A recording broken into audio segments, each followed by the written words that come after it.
Chapter 16, A Galactic War. Hours later, Orpheon now has the life force. Zami gets fired by Retron for letting the battle lead into failure, and the base prepares for a space battle before the net robots make any more steps. Pod even tries to find a way to leave Earth after being fed up with being part of another fraction involving combat, where others are getting hurt, losing those who he has cared for compared to other people in his past life. Nicole sees that Pod tried to leave the Earth, finding a possible airport or anything else, but as Pod is followed by Nicole, Pod does realize that if he leaves, who is going to help Arvin? Where else can he go? Will there be another planet that can accept him in this way? That does make him stop in his tracks as Nicole goes up to him. Nicole sees that Pod is down on his luck. Pod collapses to his knees, disappointed with his decision, but Nicole reassures him that even if Retron doesn't want the Legion to help anymore, they will make their own decisions. Something Mike would have wanted. And so, their next stop is Zami, who else has access to the air. Zami has nearly finished the creation of the awesome Atone, with the flight mode. Zami is also considering leaving the planet, to find attention elsewhere. Anywhere else who could accept him and his gadgets. He has lived on Earth for ages as a different-looking human, and the gadgets have been his only friends. But as Zami is about to walk inside the craft, Nicole and Pod find him, thanks to using his tracking chip. Zami wasn't keen to see them at first, but eventually, Nicole and Pod get Zami to listen, saying he is a good being.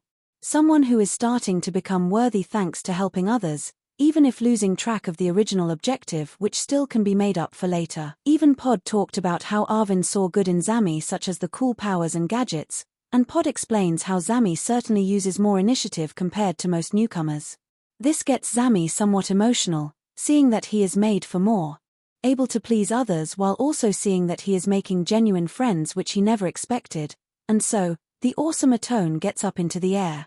Orpheon now has full power, and he plans to get himself and the rest back down to Earth to start creating net robots from the Earth's ground. However, this plan gets squandered as an army of serviceman crafts is coming to him, and so he gets all his net robots ready for a massive dogfight. The servicemen craft mainly fire lasers, auto-aim torpedoes, and flares. The Netrofighters however can fire from all angles, able to fire multiple missiles and even a grappling hook which can swing crafts around. Orpheon in the meantime does make his way to go and leave his ship. Flying out on his own to start using Earth to grow more net robots using the Earth as a foundation, but most likely doing it on his own, using the liquid metal to form the solid metal and the life force to bring the net robots to life. The battle so far is rough. Because of the base attack earlier, the servicemen are too slightly limited compared to earlier, making it hard for them to fight the net robots, even if their numbers are somewhat low too. The servicemen and Mike however are pushed to their limits with this space battle. With not many net robots getting destroyed, making the effort all wasted. But, the tide of the battle does lean more towards the good guys however as the Legion is now around, even Diane is flying through the fight as well, as the only net robot alongside Orpheon who can cope with space. Zami as the only pilot is driving the awesome Atone. Nicole and Pod are all firing lightning out of the turrets, side turrets and top turrets, and Zami shoots the front turrets, getting rid of multiple Netrofighters. While this does please Mike who too is flying in space. Retron is keeping tabs on the base, getting jealous of the Legion's significant steps, wondering why Zami is back in action after servicemen report that Zami's vehicle is around. Orpheon begins to rush, seeing the good guys outweighing him, he gets out of the ship. Finding an exit first, and even Diane zooms around Orpheon's massive ship to not only try to find Orpheon but get hold of Arvin, trapped in Orpheon's room. The doors are ripped open by Diane. And Diane flies to the awesome Atone as the vehicle manages to find an area in the hangar bay of Orpheon's massive ship. Arvin is handed from Diane to Nicole, adding Arvin to the firing of lightning from the ship. Everyone is pleased to see that Arvin is alive. But Orpheon and the space battle must end, and Orpheon is already out of the ship. Diane earlier did shoot at damaged parts of the ship's engine at a point where the entire ship started to explode, leaving the Netrofighters alone, disappointing Orpheon and other net robots. And so the next plan is performed. The Legion will get a star for Diane just in case, as Diane attempts to keep Orpheon away from the Earth as they both fly while also aiding the space battle. Diane and Orpheon meet eye to eye for the first time in a very long time. Dian may have been busy no thanks to Xyanthor, but he now has his chance to get rid of the worst parts of his race. With the worry of the Legion getting hurt by Orpheon, Dian was hoping to face Orpheon on his own. Despite the effort, Orpheon managed to take himself and Dian down to Earth, which the Legion sees. Dian tries to tell the Legion to leave him to Orpheon, but if the Earth is in danger, then the Legion must get involved somehow. The Legion, before going to Earth, quickly gets to the nearest star via light speed just in case Dian needs to recover. At Mount Lebanon, Orpheon and Dian crash down to the mountain, and now they have both lost their flight, they go at each other with their fist, legs and weapons. So far, the fight is fairly balanced, with Dian mainly going for Orpheon's head, and Mace alongside the arm device which produces the liquid metal, while also trying to go for his legs and weapons along the way. While Dian manages to land a good few hits which somewhat dent the armor. And even Orpheon loses his spinning arm blade and most of his machine guns. Orpheon later gets the upper hand by zapping Dian with life force energy, making Dian unable to use any of his weapons. So Dian starts to get beaten up at a point where bits of metal come off Dian, and once Dian gets beaten up, he is thrown aside. Orpheon now proceeds with his plan to spawn as many net robots as possible, spawning many net robots from the natural ground of Earth. So far it is close to the mountain, but if left for too long, too many net robots will be occurring all over the planet. This is done as Orpheon jabs his main mace weapon towards the ground, spreading the liquid metal and life force everywhere, with Orpheon just able to control it. It's his mace taking most of the energy that saves his systems from being as deterred compared to an average net robot. However, the Legion starts to come, with the awesome Atone starting to fire at Orpheon, even some of the net robots that have risen from the ground so far. Nicole does have instructions for everyone. She will fire from afar, supporting Pod as Pod fights Orpheon in person, and Zami and Arvin will work together to stop the mace from adding more net robots to the ground. Even Pod getting whacked in the shoulder earlier does slow him down a tad, but he fights through it. Even Mike was well looked after getting whacked by Orpheon during the previous battle. The painkillers are much quicker and Mike has had similar injuries before, so he too knows how to fight through the bruising. And so they all have their orders, and it will not be easy. Even the space battle is starting to get harder for the servicemen, even with Orpheon's massive ship gone, making it trickier for Mike. Before Arvin helps Zami is not only scared to sort out the weapon on his own, but Arvin senses that Dian is wrecked and is below the mountain. And so the awesome Atone is controlled by Zami so that Arvin can get hold of the star from the awesome Atone to which the Legion fetched earlier. However, the Legion has arrived at the awesome Atone, frustrating Orpheon, making Orpheon form another mace from the liquid metal. And even begins to shoot at the awesome Atone via one of his remaining machine guns from his arms. Nicole has her next plan. After seeing both Dian and Orpheon, Arvin is to provide Dian with the star. Nicole will act as long range. Pod will be the forefront fighter and Zami can stay in the awesome Atone as air support.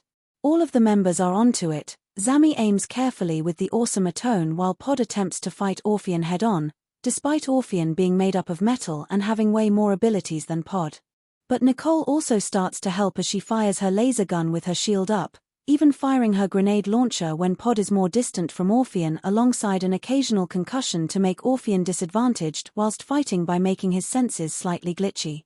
Thanks to the training on the roof of the awesome Atone, despite it being handy for Zami, it has enabled the likes of Pod to try and use new tricks against Orpheon. Trying to use more countering moves alongside focusing on taking Orpheon down alongside beating up based moves which Pod is already familiar of. Arvin also manages to go to Dian with the star, and due to the amount of damage Dian retained at a point where he was missing 3 limbs, revealing the skull beneath his face alongside many other chunks of metal chipped off him, he is about to get back on his feet. But he contacts the Legion members that while he will help against Orpheon mildly by firing at him for a bit, it's the space battle that needs his help more, which the Legion understands, not to mention Dian does start to see that the Legion together should have the same force as Dian, seeing and knowing the capability of the Legion. Before Dian zooms up from being fully healed, Nicole has to avoid Orpheon's up-close attacks and fire as Nicole keeps her shield up and Pod was badly hit back earlier, taking hits he has never experienced. But Dian does fight Orpheon by knocking Orpheon into the ground, damaging most of his weapons, and then Orpheon gets fired at before Dian zooms up, Despite the advantage, now that Arvin has healed Diane, Arvin has his next instruction to try and jar the main mace in the ground to stop any more net robots from spawning. But Arvin struggles as Nicole and Pod try and protect him. Orpheon manages to take the chance to fire at the awesome Atone, making Zami crash into the side of the mountain, making Zami jump out in disappointment. He has no vehicle, but Nicole states to Zami that he can help Arvin. There are many ways to teamwork. As Zami makes his way to Arvin, Orpheon sees Zami, but Zami strikes at Orpheon with a lightning strike followed by mounds of lightning. That is where Pod and Nicole manage to take Orpheon down with a grenade followed by a rugby tackle. This allows Zami to get to Arvin, who is struggling to pull the weapon from the ground using his temporarily evolved arms, and so Zami has an idea: to stop the weapon.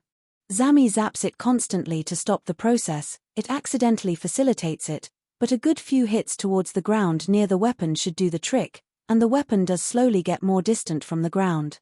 While that is happening, Diane is still helping the serviceman up in space. Even taking the chance to destroy the Netromancer all by himself, taking down a good portion of the net robots, zooming around, shooting or flying into net robot crafts as well to help reduce the numbers immensely.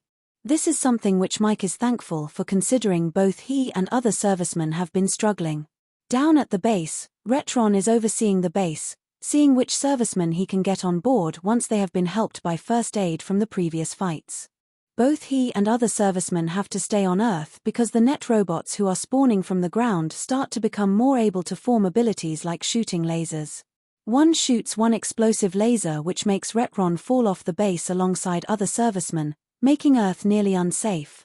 And thankfully the residents are still safe, considering this invasion has been never-ending, with servicemen still overseeing them, but less compared to earlier considering how much help is needed.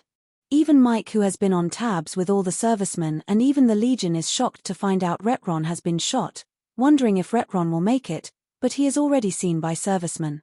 After finding out that net robots are starting to grow on Earth. And this is where Mike tells everyone that he will help shoot the net robots growing from the ground. The space battle above seems balanced enough, but the Orpheon fight, not so much. Pod is still getting beaten badly, Nicole is having to shoot at both Orpheon and the net robots, and Zami and Arvin struggle to remove the main mace. In the end, the mace does get pulled once Zami and Arvin are given more time without Orpheon in the way, and that is where they have an idea. If the Netro tank was destroyed via the life force, then so should Orpheon. Thanks to Zami and Arvin's idea, Nicole agrees, and so she shoots a concussion at Orpheon's face once more, with Pod trying to kneel Orpheon downwards. With the help of Mike firing his ship's guns towards Orpheon's legs while also being careful not to fire at Pod. Arvin also fires life force energy from his mouth to try and stun Orpheon, and Zami uses a lightning strike to zap the mace towards Orpheon's chest and torso, which causes the life force inside to act up. Vines come from around the ground, the Legion move out the way. Orpheon tries to escape it, chopping the vines, shooting at them, trying to coat the vines in liquid metal. But none of it works. If anything, some vines are coated with metal, which makes the vines stronger. The vines start to go through the gaps of Orpheon's metallic body. The vines start to affect most of the machine's functions.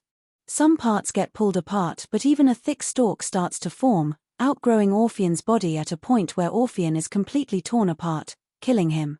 With the mace already removed from the ground, this stops the generation of the net robots, and that is where the Legion uses their long-distance attacks to take each net robot down, except Pod, who uses the last of his energy to take down the net robots, one by one, ending the fight on the ground. The battle in the sky also manages to end, mainly thanks to Diane's efficiency, and once the fight is over, the servicemen all fly down, checking the whole Earth for net robots, even taking down the remaining ones that have been formed. Now the fight has calmed down, Diane updates the others that the fight is starting to round up, and so he takes the chance to help another planet, considering how many planets had to be put aside to help the Earth, to help take down his kind. And now, he is the last of his kind. And Diane, despite his lack of emotions, still has a minor feeling of guilt, having to take down his race for the good of other races. Zemian, his creator, wanted the race to defend the universe initially when certain Guardians went, no thanks to Xiantha's race. As Orpheon tainted the race. Zemian wished Diane to get rid of the lot. Stars were never to be weaponized and made as living beings in the first place, meaning once the universe is at a much better spot, Dian might have to leave existence itself. He can't stick around if more Netro influence occurs currently. Earth has Netro, and who knows what is going to happen to it. He plans to tell everyone on Earth, and even on other planets, not to mention there have been other races who have attempted to form their Netro technology. This is something which both Dian and Zemian never wanted to happen. And so alongside sorting out Xyantha's allies, that is another aspect for Dian to reduce in his own time. Now he will be less busy with the net robots out the way. Regardless, with Orpheon being nothing more than a tree, the Legion all sit in silence. Worn out from the trickiest fight yet, but they are all happy with the teamwork, with everyone having injuries which are treatable like bruises and a few cuts, and everyone agrees to go back to their building and chill for some time. Even all the servicemen start coming home. And start having their celebration with Mike welcoming them, and soon welcoming the Legion to provide his praise for them, including the servicemen that used to mock Zami. Not to mention all of the Netro that needs gathering, especially from the tree that outgrew Orpheon, a tree which is the 8th wonder of the world.